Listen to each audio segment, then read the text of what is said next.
సూర్యాపేట జిల్లా కోదాడ నియోజకవర్గంలో అభివృద్ధి పనుల జాతర కొనసాగుతోంది. రాష్ట్ర సాగునీటి శాఖ మంత్రి ఉత్తమ్ కుమార్ రెడ్డి స్థానిక ఎమ్మెల్యే పద్మావతితో కలిసి కోట్లాది రూపాయల వ్యయంతో నిర్మించిన పలు అభివృద్ధి పనులను ప్రారంభించారు. నియోజకవర్గాన్ని రాష్ట్రంలోనే ఆదర్శవంతంగా తీర్చిదిద్దామని ఈ సందర్భంగా మంత్రి పునరుద్ఘాటించారు. మునగాల మండలం గణపవరం వద్ద యంగ్ ఇండియా ఇంటిగ్రేటెడ్ రెసిడెన్షియల్ స్కూల్కు వెళ్లే 2.5 కిలోమీటర్ల అప్రోచ్ బీటీ రోడ్డును 10 కోట్ల రూపాయల వ్యయంతో నిర్మించి ప్రారంభించారు. అలాగే చిలుకూరు మండలం సీతారాంపురం, కేతవారిగూడెం, వెల్దండ, మునగాల గ్రామాలను కలుపుతూ నిర్మించిన బీటీ రోడ్లను వారు జాతికి అంకితం చేశారు. ఈ సందర్భంగా జరిగిన సభలో మంత్రి ఉత్తమ్ కుమార్ రెడ్డి మాట్లాడుతూ కోదాడ నియోజకవర్గంలో ఇప్పటికే 100 పడకల ఆసుపత్రి, జవహర్ నవోదయ విద్యాలయం వంటి భారీ ప్రాజెక్టులను తీసుకొచ్చామన్నారు. ప్రభుత్వ ఆసుపత్రుల్లో సిటీ స్కాన్, డయాలసిస్ సెంటర్లను ఏర్పాటు చేసి పేదలకు మెరుగైన వైద్యం అందిస్తున్నామని తెలిపారు. ప్రతి గ్రామానికి బీటీ రోడ్లు, లిఫ్ట్ ఇరిగేషన్ ద్వారా సాగునీరు అందించి నియోజకవర్గాన్ని అన్ని రంగాల్లో అభివృద్ధి చేశామని, భవిష్యత్తులో కోదాడను నంబర్ 1 నియోజకవర్గంగా మారుస్తామని ధీమా వ్యక్తం చేశారు.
ఇదంతా కూడా మన గౌరవ మంత్రివర్యులు అట్లనే అమ్మ పద్మావతి గారు చూసి ఇక్కడ ఓన్లీ 2 వీలర్ మీద అయితేనే పైకి వెళ్ళగలిగేవాళ్ళం ఆ రోజున.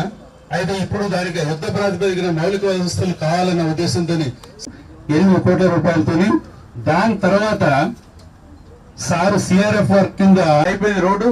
మరికొద్ది రోజుల్లోనే, ఒక వారం నుంచి 10 రోజుల్లో అది కూడా కంప్లీట్ అయిపోతుంది.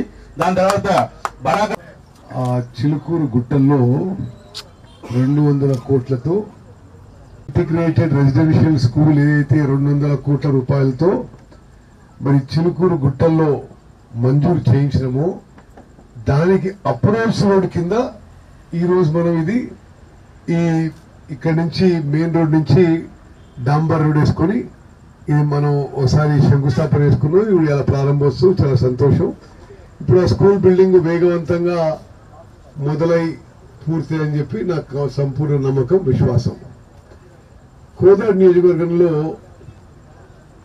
మరి గత 10 ఏళ్లుగా కొంత అభివృద్ధి కుంటుపడింది. గతంలో ఉన్న ఆ ప్రభుత్వంలో మరి ఆ శాసనసభ్యుల టైంలో ఏ విధంగా పరిపాలన కొనసాగిందో మీ అందరికీ తెలియని విషయం కాదు.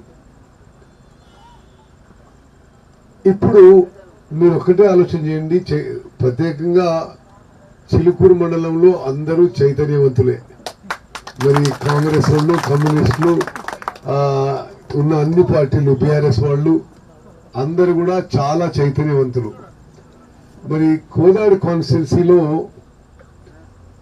ఈసారి మనం చేసిన పనుల గురించి ఒకసారి ఆలోచన చేయండి. ఇప్పుడు మనం హైదరాబాద్ పోలే, హైదరాబాద్ నుంచి విజయవాడకి ఇప్పుడు ఈ 4 లేన్ రోడ్ ని 6 లేన్ రోడ్ గా మంజూరు చేసి పనులు మొదలవుతున్నాయి. సీతారాంపురం నుంచి నారాయణపురం కష్టం కావచ్చు, కానీ హైదరాబాద్ వెళ్ళడం అయితే ఈజీ అవుతుంది. రైల్వే లైన్ వేయడానికి కూడా కొంత పురోగతి సాధించడం, మరి అది కూడా వేగవంతంగా ముందుకు పోదాం.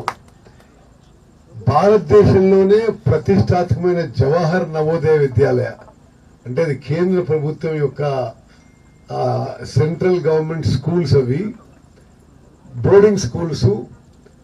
ఆ స్కూల్స్ నాకు చిన్నప్పటి నుంచి నేను ఒక్క నాగార్జున సాగర్ ఒక్కడే వినేది నేను. మరి అది ఇప్పుడు చిలుకూరు తీసుకొచ్చిన, అది కోఆర్ తీసుకొచ్చినాం. మన ఇక్కడ కేఆర్ఆర్ కాలేజ్ కాంప్లెక్స్ పక్కన మంజూరు చేయించడం, అది కూడా తొందరలోనే పనులు మొదలవుతాయి. అదేవిధంగా దశాబ్దాల పాటు మీరందరూ మీ గుండెల్లో ఉంచుకొని మీరు చూపిన ప్రేమ అభిమానానికి నేను మనస్ఫూర్తిగా నా ధన్యవాదాలు తెలియజేస్తున్నాను.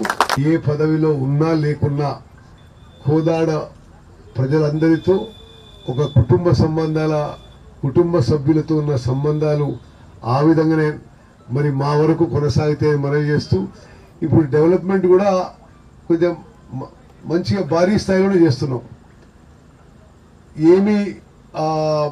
ఏది అవకాశం ఉంటే చేస్తున్నాం.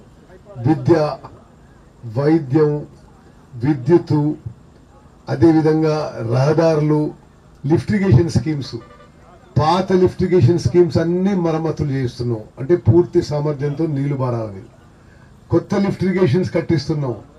మరి రెడ్లకుంటకి కొత్త లిఫ్టిగేషన్ స్కీమ్స్, అంటే రెడ్లకుంట చుట్టుపక్కల గ్రామాలు, శాంతినగర్కి కొత్త లిఫ్టిగేషన్ స్కీమ్స్, మోతే మండలానికి కొత్త లిఫ్టిగేషన్ స్కీము, ఎన్ఎస్పి లెఫ్ట్ కాలువ మీద ఉన్న మరి గతం నుంచి ఉన్న స్కీములు 6 నెలల లాంటి స్కీములకి పెద్ద ఎత్తున మరి మరమ్మతులు చేసి పూర్తి సామర్థ్యంతో నీళ్లు పారే విధంగా చేస్తున్నాం.